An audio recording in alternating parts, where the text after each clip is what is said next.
নেবো না করে এত মিষ্টি নেওয়া হয়ে গেছে, কিন্তু কারো কোনো ক্ষতি করে না ওরা। মহাদেব মন্দির, এই জায়গাটাতে কিন্তু হাঁটলেও তোমাদের সেরকমই ভালো লাগবে।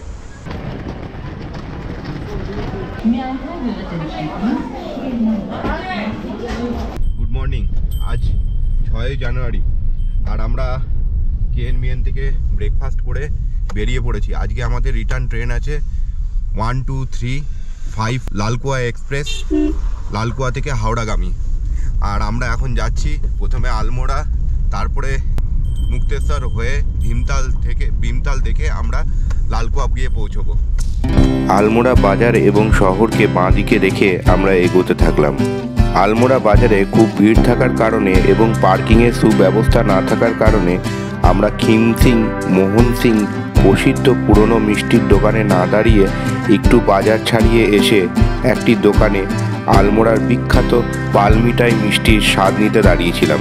আমরা আলমোড়া বাজারে থেকে একটু এগিয়ে এসে এখানে এসেছি বাল মিঠাই, এখানে প্রসিদ্ধ ওই বাল মিঠাই নিতে। মানে খেয়ে দেখলাম খুব মিষ্টি, চকলেটের মতো অনেকটা গুড় টাইপের একটা কিছু, কিন্তু বেশ ভালো। 360 টাকা কেজি এটা, আর এই চকলেট যেটা আছে এটা 380 টাকা কেজি। তো দেখি আমরা একটু টেস্ট করার জন্য নেব। আর এই যে এইটা দেখতে পাচ্ছ, এটা হচ্ছে সিঙ্গড়ি। कितना करके? ये 380। ये 380 करके। इसमें कितना आता है ये पत्ते में? किलो में आएगा। किलो का कोई सिस्टम नहीं है, किलो का सिस्टम। हाफ के जी लो या पाव के जी लो या 1 केजी लो। আচ্ছা ঠিক আছে, চলো দেখি। এইটা খেতে কিন্তু দারুণ, এটা ভাল লাগছে, এটা কম মিষ্টি আছে, এটা খেতে ভাল লাগছে। নেবো না করে এত মিষ্টি নেওয়া হয়ে গেছে। আর আমি এই প্যারাটা একটু টেস্ট করব বলে নিলাম।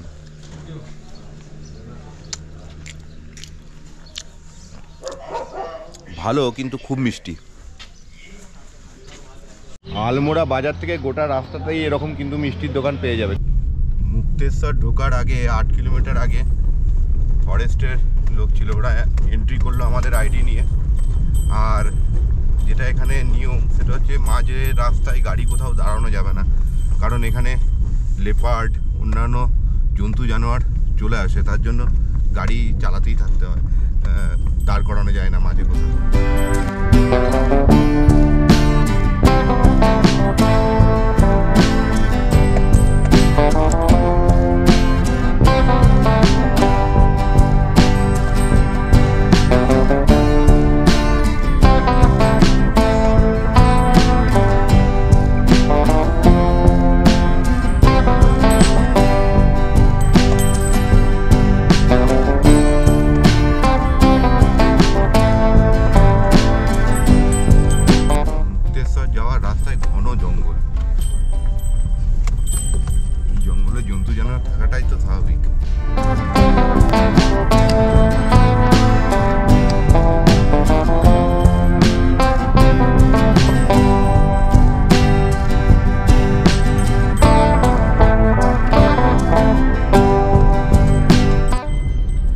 রাস্তাটা ক্রস করার পরে আবার এন্ট্রি করতে হলো যে আমরা এখান দিয়ে ফিরে এসেছি, মানে এই রাস্তা দিয়ে আমরা এসে এই পর্যন্ত পৌঁছেছি। তার এবার আমরা সামনেই মুক্তেশ্বর টেম্পল, সেখানেই যাচ্ছি।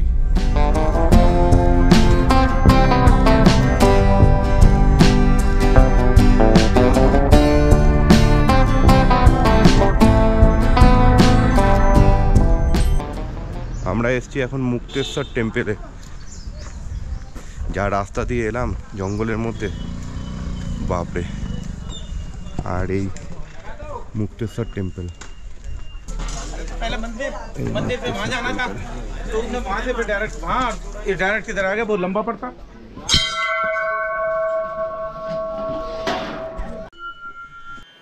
পাহাড়, ঝর্ণা, জঙ্গল সবকিছুই আছে এই ছোট্ট শৈল শহর মুক্তেশ্বরে।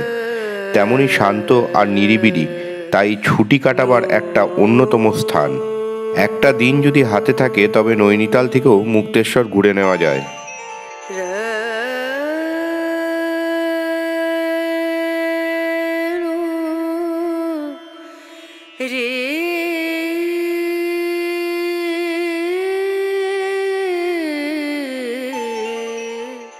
মুক্তেশ্বর মন্দিরের ওঠার বাঁ পাশ দিয়ে চলে গেছে চলিকে জালি।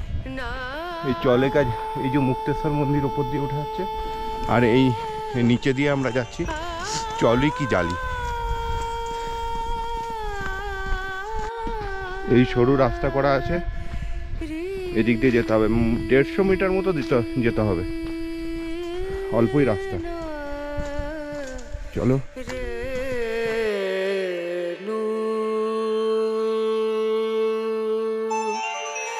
पिया को मना मानत नाही रे, पिया को मना मानत नाही रे, पिया को मना मानत नाही रे, बिनती करते मैं तो हार गई रे, बिनती करते मैं तो हार।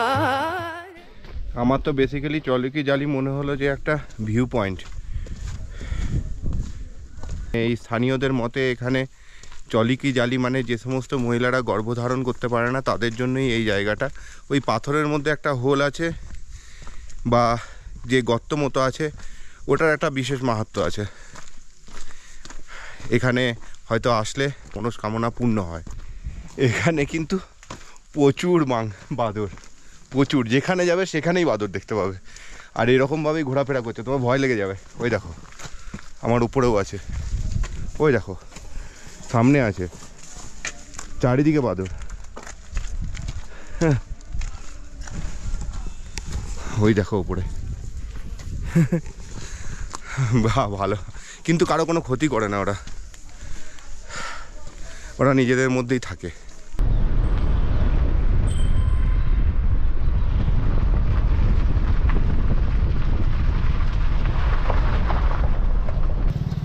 আমরা এখন এসেছি ভীমতালে। এখানেই আছে ভীমেশ্বর মন্দির, সেই মন্দির আমরা দর্শন করব। আর আমাদের অল্টারনেটিতে আর একটা জায়গা ছিল নিম করলি বাবার আশ্রম, কাইচি ধাম। আজকে যেহেতু তোমার শনিবার, তার জন্য ওইখানে ট্রাফিক এত বেশি থাকবে যে আমরা যদি ওইখানে দর্শন করতে যাই তাহলে আর আমরা ট্রেন ধরতে পারবো না। তার জন্য আমাদের অল্টারনেটিতে ওটা থাকা সত্ত্বেও আমাদেরকে ক্যান্সেল করতে হয়েছে, কারণ এখন টাইম হয়ে গেছে তোমার 3:04। এখান থেকে মোটামুটি লালকুয়া যেতে এখনও 2 ঘন্টা লাগবে। তো বাধ্য হয়ে আমরা ওটা ক্যান্সেল করলাম।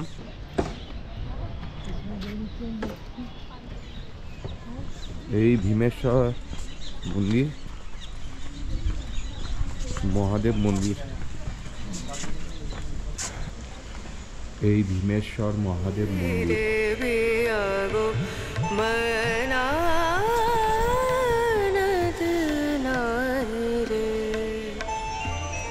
ভেতরে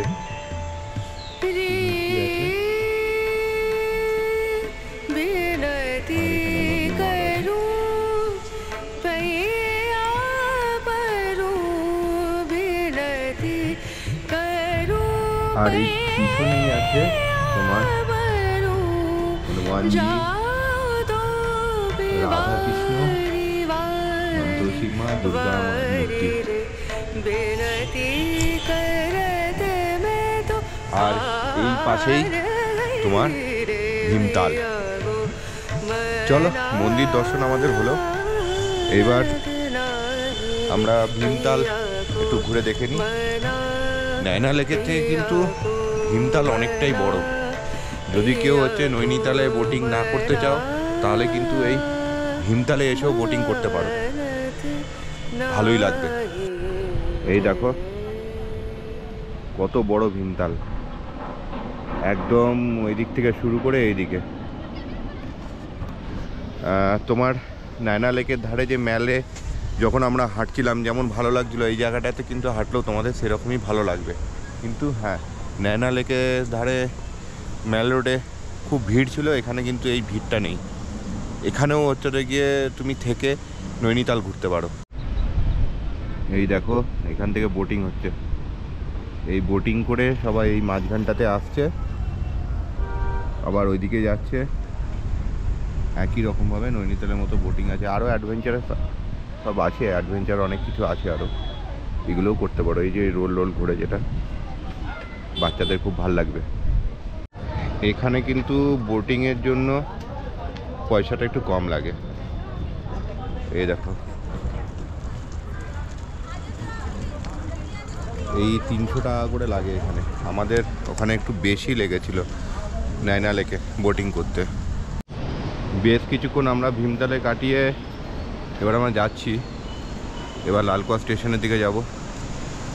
আর এখানে ম্যাগি আর মোমো খেয়ে নিলাম, খুব খিদে পেয়ে গেছিলো। এইখানে আসলে কিছুটা সময় অবশ্যই স্পেন্ড করবে, তাহলে ভালো লাগবে। শান্ত পরিবেশ, এত সুন্দর ভীমতাল, ভালো লাগবে তো।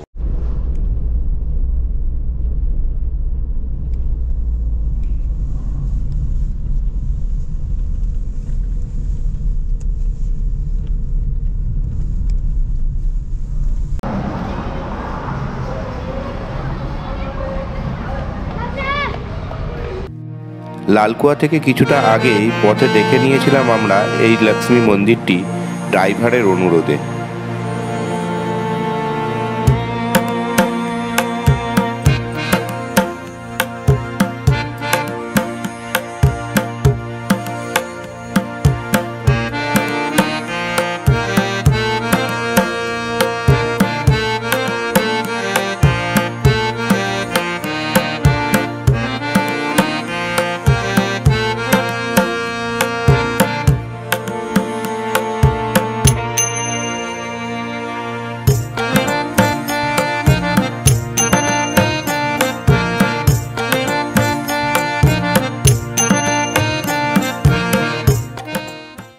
বেজে 21 মিনিট আর আমরা পৌঁছে গেছি লালকুয়া স্টেশনে।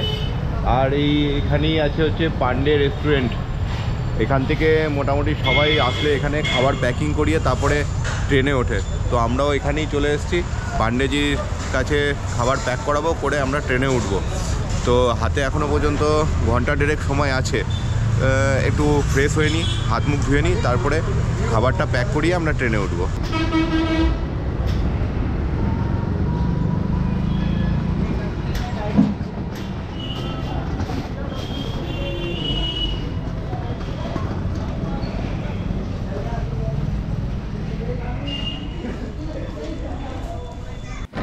স্টেশনে গিয়ে দেখি আমাদের ট্রেন আগে থেকেই দাঁড়িয়ে আছে প্ল্যাটফর্মে, কিন্তু ট্রেনের দরজা বন্ধ থাকায় সব যাত্রী অপেক্ষা করছিল প্ল্যাটফর্মে। তাই একটু চায়ের তৃষ্ণা মিটিয়ে নিলাম।